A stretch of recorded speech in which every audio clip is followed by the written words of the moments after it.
우리는 살아가며 셀 수 없이 많은 말을 주고받습니다. 하지만 그 중에서도 어떤 말은 유난히 마음속에 오래 남아 마치 작은 가시처럼 우리의 감정을 쿡쿡 찌르곤 합니다.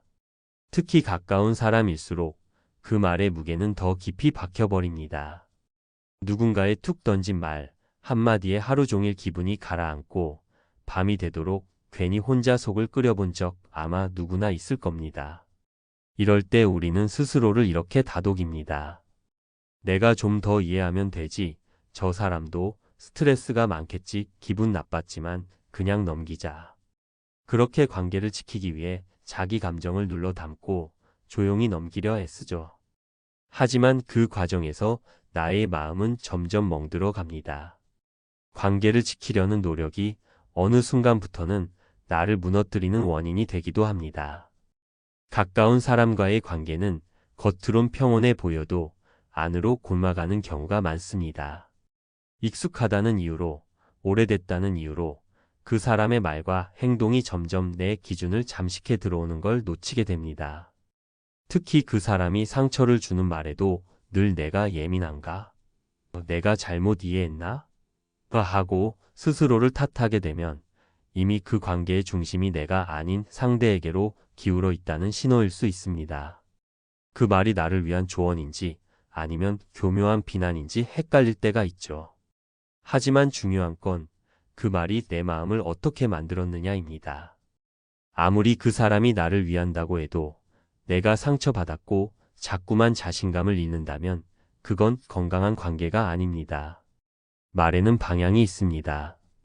진심 어린 말은 마음을 따뜻하게 만들고 나를 일으켜 세우지만 숨겨진 의도가 있는 말은 나를 작게 만들고 움츠러들게 만듭니다. 관계에서 중요한 건 나의 감정이 존중받고 있는가입니다. 내 감정이 늘 뒷전이라면 그 관계는 점검이 필요합니다. 그리고 때로는 거절이나 거리두기가 나를 보호하는 최선의 방법이 되기도 합니다. 누군가의 말 한마디에 하루가 무너진다면 더 이상 그 말에 휘둘리지 않도록 나만의 언어로 경계를 그어야 합니다. 관계는 서로의 말이 마음을 키워주는 길이 되어야지 상처를 남기는 칼이 되어서는 안 됩니다. 우리는 종종 오랜 인연에 기대어 그 관계를 믿고 지탱합니다. 시간이 말해주는 무게가 있으니 그 무게만큼 서로를 이해하고 존중하고 있을 거라고 생각하죠. 하지만 오래됐다는 이유만으로 반드시 건강한 관계라고 말할 수는 없습니다. 어떤 인연은 시간이 지날수록 점점 더 무겁고 더 버겁게 느껴지기도 합니다. 정은 씨에게 그런 인연이 있었습니다. 대학 시절부터 함께 해온 친구 지영 씨. 15년이라는 시간 동안 둘은 거의 모든 순간을 공유해왔습니다. 하지만 그 오랜 시간에도 불구하고 정은 씨의 마음엔 이상한 피로감이 쌓여갔습니다. 웃으며 대화를 나누지만 늘 조심스러웠고 기쁜 일을 전하면서도 그 반응을 먼저 걱정하게 되는 자신을 발견하게 되었습니다. 처음엔 그 친구는 표현이 좀 서툰가 보다 정도로 넘겼습니다. 그런데 어느 순간부터였을까요? 자신의 중요한 결정을 앞두고 가장 먼저 그 친구의 반응을 생각하게 되었고 마음에 드는 사람을 만나도 지영 씨의 평가를 먼저 떠올리며 머뭇거리게 되었습니다. 이건 너무 오바인가? 싶은 순간에도 계속 자신을 다독이며 관계를 유지하려 애썼습니다. 하지만 정은 씨가 힘들 때면 지영 씨는 위로보다는 진단을 내렸습니다. 내가 좀 더 노력했어야지. 그럴 줄 알았어. 마치 자신의 실패가 이미 예견된 일이었던 것처럼 이야기하곤 했죠. 반대로 좋은 일이 생겼을 때는 그 기쁨을 나누기보다 그래도 너무 들뜨지 마. 아직 확정된 것도 아니잖아. 하는 식으로 기대를 차갑게 식혀버렸습니다. 지영 씨는 늘 친구라는 이름으로 옆에 있었지만 정은 씨의 삶에서 그 친구는 위로도 응원도 되지 못했습니다. 오히려 감정을 눌러 앉히고 결정 하나하나를 주저하게 만드는 사람으로 존재해 왔습니다. 문제는 그런 관계를 정은 씨 스스로도 너무 오랫동안 방치해 왔다는 점이었습니다. 친구라는 이름에 기대어 혹은 미안함과 죄책감에 눌려 스스로의 감정을 외면한 시간이 너무 길었습니다. 한 사람에게 지나치게 끌려가는 관계는 결국 나를 나답지 않게 만듭니다. 무언가를 말하기 전 늘 그 사람의 표정을 떠올리고 꿈이나 계획을 이야기하면서도 그 반응이 두려워 말을 아끼게 된다면 그건 더 이상 친구가 아니라 감정의 감옥일지도 모릅니다. 정은 씨의 사례는 우리에게 묻습니다. 당신이 지금 지키고 있는 관계는 정말 당신을 지켜주고 있느냐고요. 친밀함 속에 숨겨진 견제와 평가, 그런 인연은 아무리 오래되어도 결국 당신을 약하게 만들 뿐입니다. 처음엔 정말 걱정하는 줄 알았어요. 말을 돌려서 하니까 딱히 기분 나쁜 건 아닌데 이상하게 마음이 무거워지는 그런 말들이 있었죠. 괜찮은데 너랑은 좀 안 어울릴 수도 있겠다. 그거 내가 감당할 수 있을까? 이런 말들이요. 겉보기엔 배려 같지만 한 번, 두 번 듣고 나면 스스로가 괜히 위축돼요. 왜냐면 그 말은 결국 너는 그걸 할 사람이 아니다 라는 메시지를 담고 있거든요. 우리는 보통 사람 말을 액면 그대로 받아들여요. 겉으로 걱정하는 척하면 진짜 나를 위해서 그런다고 착각하죠. 하지만 그런 말이 반복되다 보면 이상하게 내 결정이 자꾸 흔들리고 자신감은 줄어들고 결국 누군가의 말에 휘둘리는 삶을 살게 됩니다. 이건 단순한 충고가 아니에요. 조용한 통제죠. 더 무서운 건 그런 말을 자주 듣다 보면 내 판단이 틀렸다는 생각을 하게 돼요. 내가 너무 앞서갔나? 내가 욕심이 컸나? 하면서요. 하지만 가만히 생각해 보면 그 말들이 진짜 나를 위한 게 아니라 그 사람이 만든 틀 안에서만 움직이게 하려는 장치였던 거죠. 내 삶을 걱정하는 척하면서 실은 내 속도, 내 방향을 조종하려는 시도였던 거예요. 이런 관계의 특징은 뚜렷해요. 상대는 직접 상처를 주는 법이 없어요. 대신 애매한 표현으로 기분을 슬쩍 건드리죠. 그러면서도 항상 너 잘 되길 바라는 거 알지? 라고 말해요. 이 말 한마디가 모든 걸 정당화해 버립니다. 그리고 우리는 그 말에 걸려 넘어지죠. 그래도 날 아끼니까 그런 거겠지 하고요. 하지만 결국 중요한 건 느낌이에요. 말은 다정한데 이상하게 그 사람을 만나고 나면 자존감이 깎이고 마음이 지치고 무력해진다면 그건 사랑이나 배려가 아니라 통제입니다. 진짜 배려는 나를 위축시키지 않아요.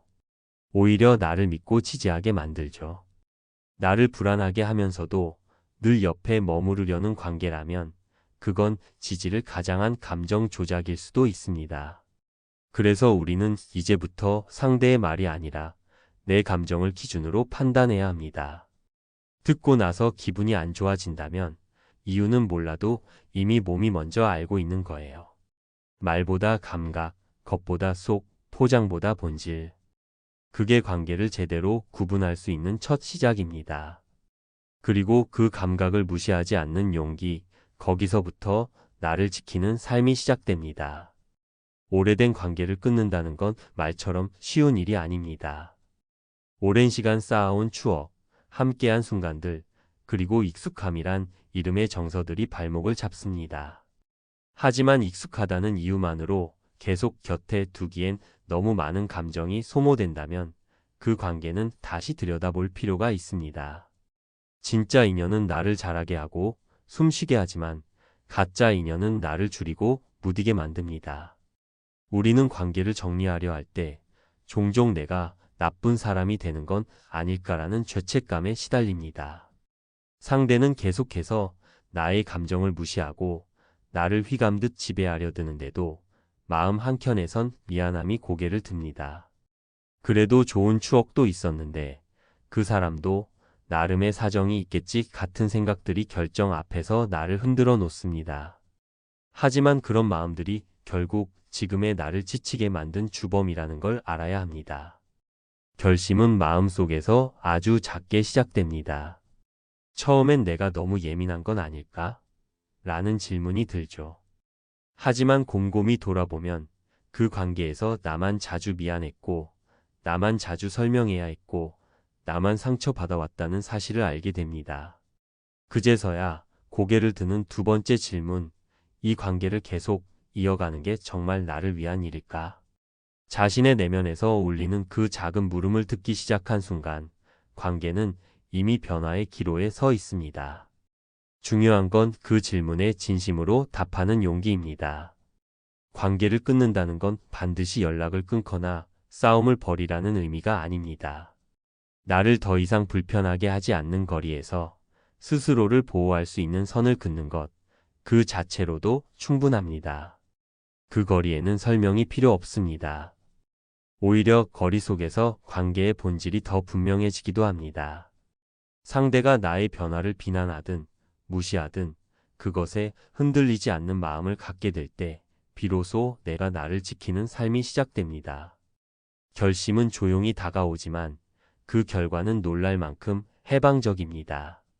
나를 억눌렀던 말들이 사라지고 눈치를 보느라 미뤄둔 결정들이 다시 내 손에 돌아옵니다. 그리고 깨닫게 됩니다. 사람 사이의 거리는 멀어진다고 나쁜 것이 아니라 때로는 그 거리 덕분에 서로의 존재가 선명해진다는 것을요. 간격은 상처가 아니라 존중이 될 수 있습니다. 그리고 그 존중 위에 나의 삶은 조금씩 다시 건강하게 세워지기 시작합니다. 사람과 사람 사이의 관계를 끊는다는 건 언제나 마음 한켠을 무겁게 만듭니다. 분명 나에게 해가 되는 관계라는 걸 알면서도 쉽게 결정을 내리지 못하는 이유는 무엇일까요? 그 뿌리에는 대개 내가 너무 차가운 건 아닐까? 내가 나쁜 사람으로 보이진 않을까 하는 내면의 죄책감이 자리하고 있습니다. 우리는 타인의 감정을 먼저 고려하도록 학습받아왔고 오래된 인연일수록 지켜야 할 것이라는 의무감에 사로잡히곤 합니다. 특히 동양 문화, 그 중에서도 한국 사회에서는 정과 의리를 중요하게 여기기 때문에 관계를 정리하는 일이 배신이나 무례로 받아들여지기도 합니다. 하지만 생각해 봐야 합니다. 그 시간이 오래되었기 때문에 무조건 소중한 걸까요? 관계가 지속되었다는 이유만으로 지금의 나에게 해가 되는 사람을 계속 곁에 두는 것이 과연 현명한 선택일까요? 중요한 건 그 사람과의 시간이 아니라 그 시간이 나를 어떻게 변화시켰는가입니다. 나를 성장시켰다면 감사할 일입니다. 하지만 그 시간 동안 나는 작아졌고 불편함 속에 감정을 눌렀으며 상대를 배려하는 척 내 자존을 희생해야만 했다면 그 관계는 이제 재정비되어야 마땅합니다. 또 하나, 우리는 끊는다는 단어에 너무 거부감을 갖고 있습니다. 마치 칼로 내리치는 듯한 느낌을 떠올리기 때문입니다. 하지만 관계를 정리한다는 건 꼭 단절을 의미하는 건 아닙니다. 서로에게 건강한 거리를 두고 더 이상 일방적인 소모가 일어나지 않도록 조율하는 과정일 수도 있습니다. 그것이 외면이든 조용한 퇴장이든 아니면 적당한 선을 지키는 방식이든 간에 말이죠. 자신을 지키는 일은 때로는 단호함이 필요합니다. 마음 한쪽이 아프다고 해서 계속해서 자신을 소비하게 놔둬선 안 됩니다. 우리가 타인을 이해하고 배려하는 것처럼 이제는 스스로에게도 그만큼의 이해와 배려를 돌려줘야 합니다. 끊지 못하는 이유가 미안함 때문이라면 이제는 그 미안함을 자기 자신에게 돌려봐야 할 시간입니다. 관계는 평생을 함께 해야만 하는 의무가 아닙니다. 그때그때 나의 삶과 마음을 기준으로 재평가되어야 할 선택입니다. 우리가 사람과의 관계에서 유독 피곤하고 무기력함을 느낄 때가 있습니다. 분명 겉으론 큰 문제가 없어 보이는데도 그 사람과의 대화가 끝나고 나면 마음이 쓸쓸하고 이유 없이 자존감이 깎인 것 같은 기분이 들 때가 있죠. 그런 감정은 대부분 우연이 아니라 상대의 말과 행동에서 비롯된 신호입니다. 단순히 예민해서가 아니라 반복되는 패턴이 내 감정을 지속적으로 흔들고 있기 때문입니다. 가장 먼저 눈여겨볼 특징은 말의 방식입니다.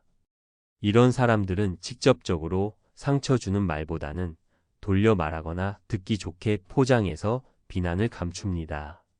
너 걱정돼서 하는 말이야 라는 말로 시작하지만 실제로는 비교하거나 깎아내리는 말이 뒤따릅니다. 칭찬과 충고 사이를 교묘히 넘나들며 결국 상대방의 자신감을 흔드는 것이죠. 말을 잘한다기보다 말로 상대를 조종하는 데 능숙한 사람들입니다. 두 번째는 감정 조작입니다. 이들은 무심한 말 한마디로 불안을 유발하고 그 불안의 해답을 자신이 가진 듯한 태도를 취합니다. 예를 들어 요즘 왜 그렇게 예민해? 같은 말을 자주 하는 사람은 자신의 행동을 문제 삼기보다는 상대의 반응을 문제 삼아 혼란스럽게 만듭니다. 이런 반복은 결국 내가 이상한 건가? 라는 자기의심으로 이어지고 관계 안에서 점점 목소리를 잃게 만듭니다. 세 번째는 경계를 넘는 태도입니다. 선택의 자유를 존중하지 않고 사소한 일에도 개입하려 들며 자신의 기준을 강요합니다. 그건 하지 마. 그건 너랑 안 어울려라는 말은 조언처럼 보이지만 실제로는 통제의 다른 얼굴입니다. 문제는 이 간섭이 배려라는 이름으로 포장되어 있다는 점입니다. 그래서 우리는 오히려 감사해야 할 것 같은 착각에 빠지게 되고 그 사람의 기준에 나를 맞추려는 노력을 하게 됩니다. 이런 유형의 사람들과 오래 관계를 유지하다 보면 어느 순간 자신의 감정이 사라지고 있음을 느낍니다. 말 한마디 하기 전에 저 사람이 뭐라고 생각할까를 먼저 떠올리고 나의 선택조차도 스스로 결정하지 못하게 되죠. 삶의 중심이 내가 원하는 것이 아니라 상대가 어떻게 볼까로 옮겨가 버립니다. 더 무서운 건 이런 관계가 익숙해지면 스스로도 그것이 문제인지조차 모르게 된다는 겁니다. 처음엔 이상하다고 느꼈던 것들이 반복되다 보면 그냥 그런 사람이라 받아들이게 되고 원래 인간관계는 힘든 거지라며 자기를 위로하게 됩니다. 하지만 건강한 관계는 절대 상대의 기분을 맞추기 위해 나를 억누르는 형태가 되어서는 안 됩니다. 진짜 경계는 물리적인 거리보다 마음의 선입니다. 그 선을 넘는 사람이 반복해서 내 삶의 불편함과 혼란을 가져온다면 아무리 오래된 인연이라 해도 다시 점검할 필요가 있습니다. 친밀함은 사랑의 증표일 수 있지만 그 친밀함이 예의와 존중을 무너뜨릴 때 우리는 분명히 경고등을 켜야 합니다. 지금 당신 곁에 있는 사람은 당신을 더 단단하게 만드는 사람인가요? 아니면 서서히 무너뜨리고 있는 사람인가요? 때로는 사람보다 내가 더 지쳐있는 나를 발견할 때가 있어요. 관계 속에서 나를 지키지 못한 채 끝없이 맞추고 애쓰다 보면 결국 내 마음이 다치고 있다는 걸 뒤늦게 깨닫게 됩니다. 그래서 우리가 꼭 익혀야 할 것이 바로 자기 방어입니다. 자기 방어는 벽을 세우는 일이 아니라 나를 지키는 최소한의 울타리예요. 누군가에게 휘둘리지 않고 내 삶의 중심을 지키기 위한 근육 같은 겁니다. 먼저 거절하는 연습부터 시작해 보세요. 상대를 불쾌하게 만들까봐 망설이다 보면 어느새 나는 늘 예스맨이 되어 있죠. 하지만 솔직히 말해서 진짜 내 사람이라면 단호한 거절 하나로 관계가 끝나진 않아요. 오히려 이 사람은 자기 기준이 분명하구나 하는 인식을 주게 되죠. 이번엔 나랑 좀 안 맞는 것 같아. 이 짧은 한마디가 나를 보호하는 방패가 되기도 합니다.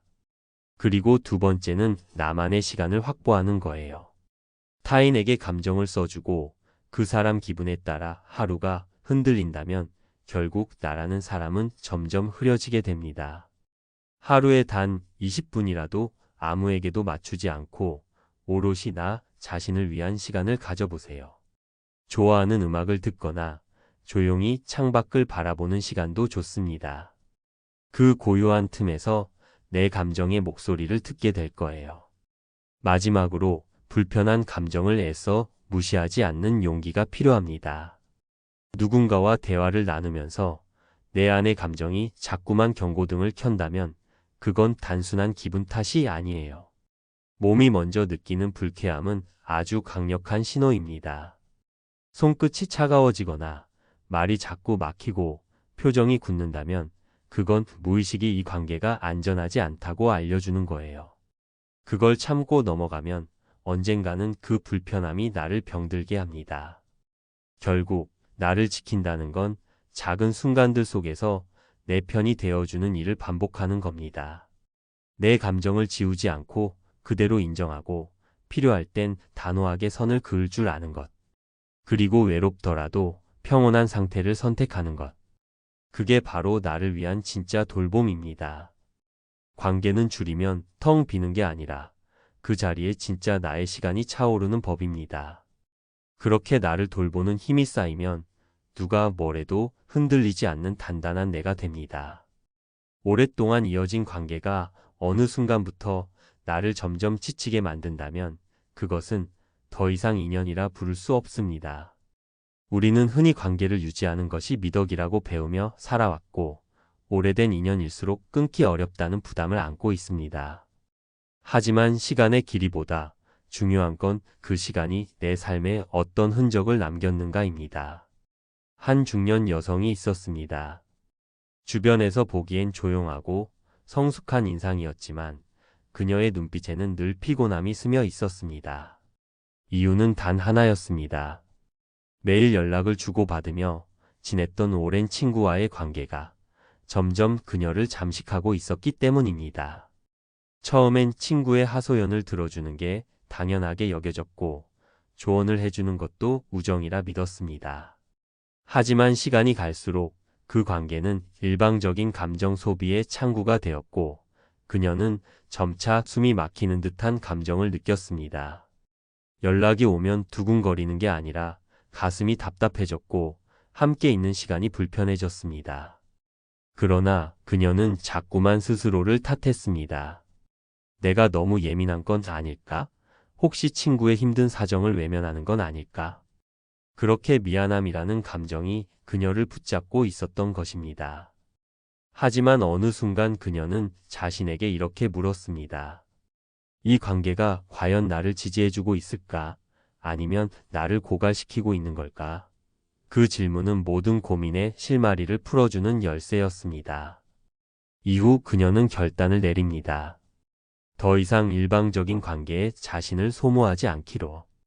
연락을 줄이고 반응을 조심스럽게 조절해가며 거리를 두기 시작했습니다. 처음엔 익숙한 소란이 사라져 허전함을 느꼈습니다. 그러나 그 조용함 속에서 그녀는 잊고 지냈던 자기 자신을 발견하기 시작했습니다. 누군가의 말에 해명하지 않아도 되는 시간, 눈치를 보지 않고 고요히 머무는 일상이 비로소 찾아왔습니다. 그것은 외로움이 아닌 회복이었습니다. 그녀는 이제 말합니다. 관계를 줄였을 뿐인데 내 하루가 훨씬 가벼워졌어요. 사람과의 거리는 물리적인 거리보다 마음의 무게에서 결정됩니다. 때론 관계를 정리하는 것이야말로 내가 나를 회복하는 첫 번째 선택이 될 수 있습니다.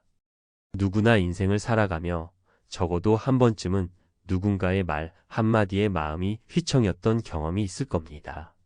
그 말이 너무 아파도 그 사람이 원래 좀 그런 성격이니까 내가 조금만 더 이해하면 되겠지라며 마음을 눌러 담고 자신을 속이며 관계를 유지해온 적 없으신가요? 하지만 그 이해와 인내는 시간이 지날수록 나를 지치게 하고 나 자신을 작게 만들 뿐입니다. 결국 중요한 것은 타인의 기준에 맞춰 사는 삶이 아니라 나의 속도, 나의 감정, 나의 방향에 충실한 삶입니다. 사람 사이의 거리는 가까울수록 따뜻할 것 같지만 때론 그 친밀함이 칼이 되어 돌아오기도 합니다. 겉으로는 웃으며 내게 다가오지만 그 말 한마디 한마디가 내 선택을 흔들고 자존을 갉아먹는다면 그 관계는 다시 바라봐야 합니다. 타인의 말이 나를 흔드는 이유는 내 마음에 아직 그 말을 믿고 싶은 허용이 있기 때문입니다. 하지만 이제는 그 허용을 줄이고 내 삶의 주도권을 다시 손에 쥐어야 할 시간입니다. 자신의 감정에 솔직해지는 일은 두렵고 낯설 수 있습니다. 하지만 결국 타인의 눈치를 보며 사는 인생은 가면을 쓴 삶입니다. 좋은 사람이라는 이름으로 나를 희생하는 습관에서 벗어나 건강한 거리 두기를 배워야 합니다. 그것이 관계를 끝내는 것이든 새로운 경계를 세우는 것이든 중요한 건 내가 더 이상 소모되지 않는 방향으로 나아가는 것입니다. 한 걸음 물러나 바라보면 나를 지치게 하던 관계가 얼마나 비정상적이었는지 선명히 보입니다. 그리고 그 자리를 채우는 건 외로움이 아니라 평온함입니다. 더는 해명하지 않아도 되고 말 한마디에 상처받지 않아도 되는 삶. 그것이 진짜 나답게 살아가는 삶입니다. 우리는 모두 누구에게 좋은 사람이기 전에 나에게 안전한 사람이어야 합니다. 이제는 타인의 기대에 맞추는 삶이 아닌 나의 리듬과 속도에 맞춰 걸어가는 삶을 선택하세요. 그것이 바로 자신을 사랑하는 첫걸음입니다. 혹시 여러분의 주변에도 이런 사람이 있으신가요? 댓글로 공유해 보세요. 여러분의 구독, 좋아요, 알림 설정은 영상을 만드는 데 큰 도움이 됩니다. 사람을 읽다 였습니다.